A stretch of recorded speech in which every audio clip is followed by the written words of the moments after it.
So there are classification of water resources.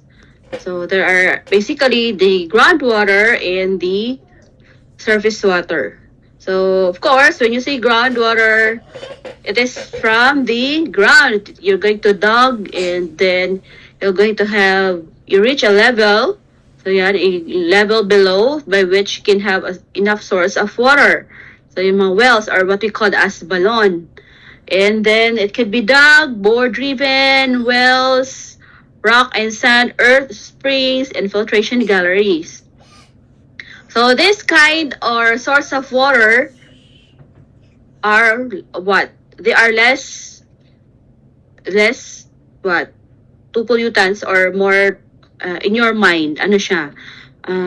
Probable to pollution or less?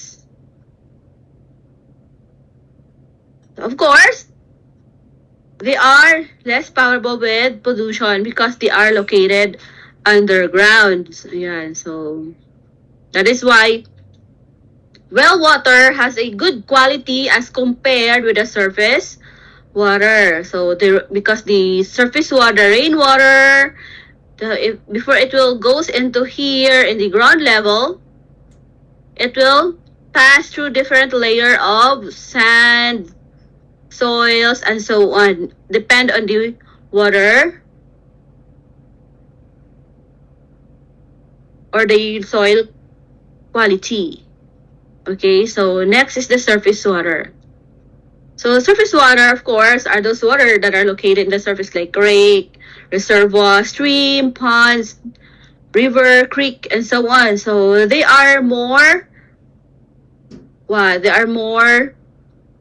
in terms of the water quality, in terms of pollution. So they are more probable to pollution because they are in the surface. That is why the quality of the lake water, especially if there are a lot of people that don't dispose properly their water or their solid waste, their pollution. So what happened? So those surface water are more prone to pollution.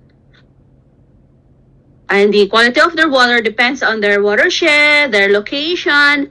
If the surface water is located at the top of the mountain, so very minimal pollution as compared with surface water that are located in urban areas, right? Where there are a lot of people. So they're more prone to pollution. So it requires several processes before it will pass the water quality standards. So this one, the first type of groundwater is the dug well. So this dug well is also known as balon. So ito yung tinatawag natin na balon, and commonly our ancestors, these are their source of water, right? So it is hand excavated, and usually they have a wide diameter of 3 to 6 feet, and their deep is 15 to 35 feet only, and it has a large water capacity.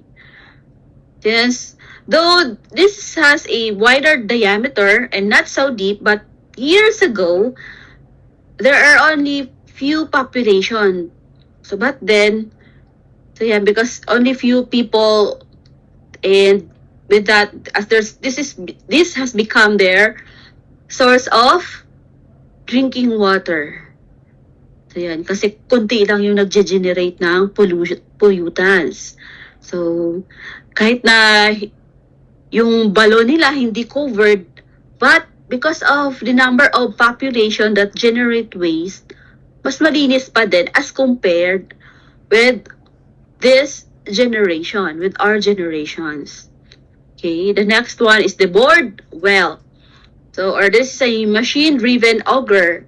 So, the diameter from few to 36 inches. Yeah, so 36 inches, how many feet? So, 1 foot, 12, so that is maximum of 3 feet lang kanyang diameter. So, therefore, the diameter here is smaller as compared with the dug well, and it is of course, deeper as compared with dug well because this one is a machine driven. So they use machine to board this layer here to reach a source of groundwater. But then it is small yields easily polluted and affected by droughts. This one is a driven and jetted well. So what is the term for this one in our vernacular language? This is poso. So have you seen poso? Or have you tried drinking water from the poso? So that is why the poso sometimes they call that one as jet pump. So maybe because nagiging ano siya, a term because of the jetted wells. So there's a screen attached and the bottom opens to avoid any entry of soils. That is why some poso amoy putik because it's not that deep. Yeah, it's a shallow depth lang siya and 25 feet in depth with a diameter of up to 2 inches.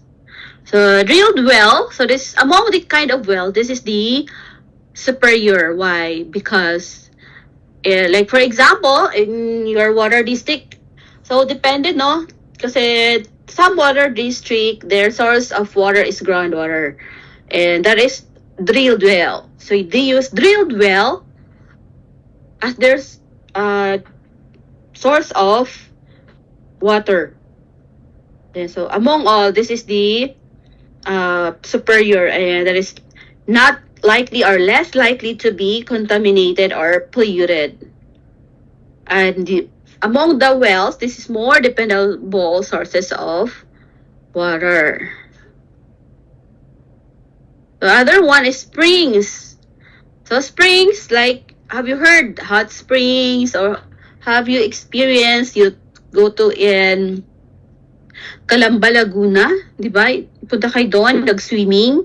So yeah, so that is hot springs. So yeah, so the source of water there is from the groundwater. So that is why it is hot, because as they have said, there are 12 underground volcanoes in Laguna, specifically near in Calamba. That is why they have a lot of hot springs there. Their groundwater is hotter as compared with other municipalities or cities.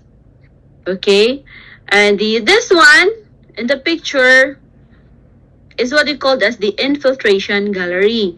So infiltration galleries are usually a system commonly used in golf course. So have you ever wondered, though there is El Nino or drought, but then if we are looking into the grasses of the golf course, their golf course are very, very green. But if you are looking on the other part of the area, by which not part of the golf course, it's already color brown because of the dry season. Because they have this system. So infiltration galleries.